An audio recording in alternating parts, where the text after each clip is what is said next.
Hey everyone, Kimber from Moksha Yoga and Wellness here. Wanted to take a moment to go through all three of the doshas of Ayurveda. It's the part of Ayurveda that most people have heard of, and it's kind of the most fun because it's almost like a personality test that you get to figure out which dosha is predominant in your own constitution. So I wanted to give you some resources to understand each so you can figure out what shows up the most in your body. So when we think of the three doshas, you can think of them as three buckets. So everyone is born with a little bit of all three, Vata, Pitta, and Kapha.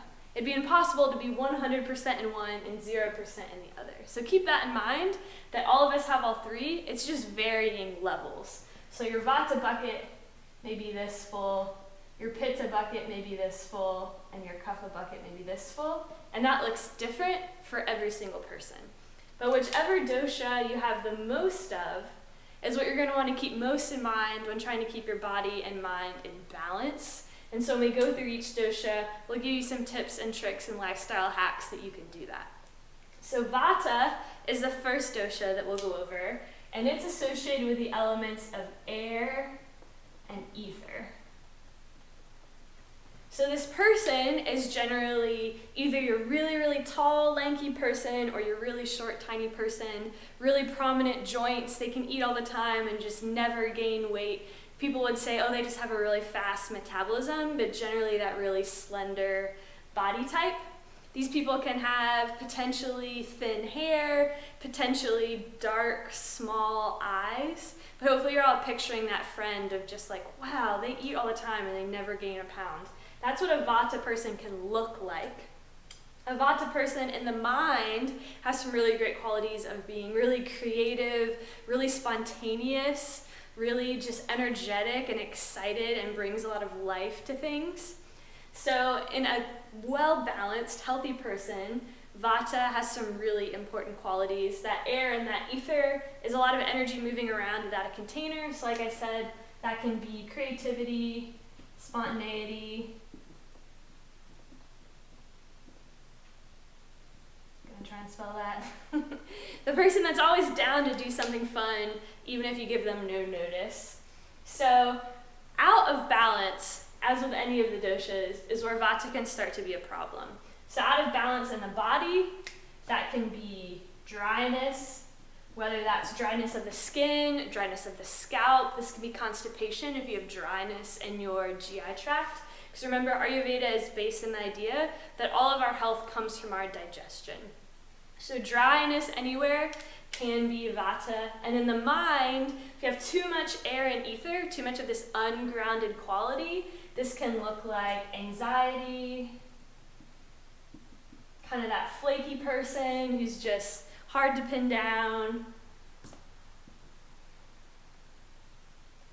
Or this can be the person that has too much energy but no direction. So maybe they lack follow through.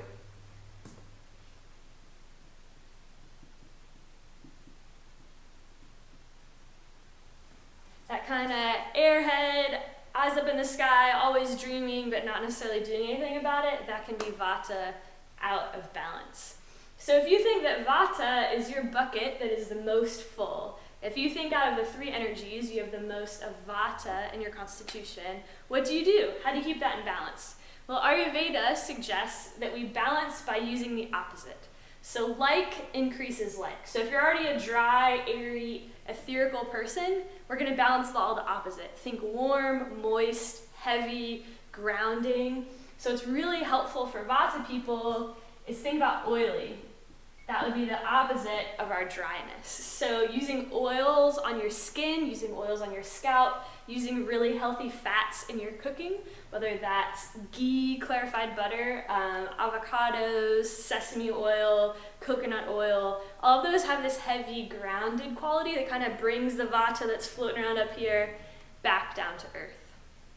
Similarly, in that grounded quality as far as exercise, you want some restorative yoga, can be really helpful. You don't want a super fast-paced vinyasa flow because that's like increasing like. That's just going to be too much movement, too much energy. You want the opposite. You want to ground them down, slow them down. And then in our foods, heavy, some one-pot meals, throwing a bunch of stuff in the crock pot and getting it going together can be really helpful. And when we think of Vata, we associate Vata with the fall time of the year. Think about it, it's really windy, everything's changing. Vata is also heavily associated with change or travel or anything new. So even if your Vata bucket you don't think is the most full, you may have to do some of these Vata balancing activities in the fall time when the universe is just already throwing a lot of Vata your way.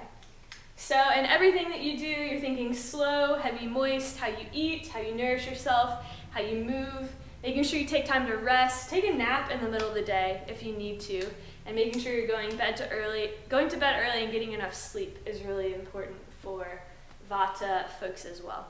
So that's just a super quick intro into the Vata Dosha, and hopefully some helpful tips to get you started on your path to balancing if you feel like your Vata bucket is the most full. But we'll go through the other doshas as well, so check those out. And if you'd like more information, and this is really intriguing, then come check out our full Introduction to Ayurveda workshop, where we dive really in depth each 3 of the doshas. You'll get a lot more information about how to balance for your particular constitution.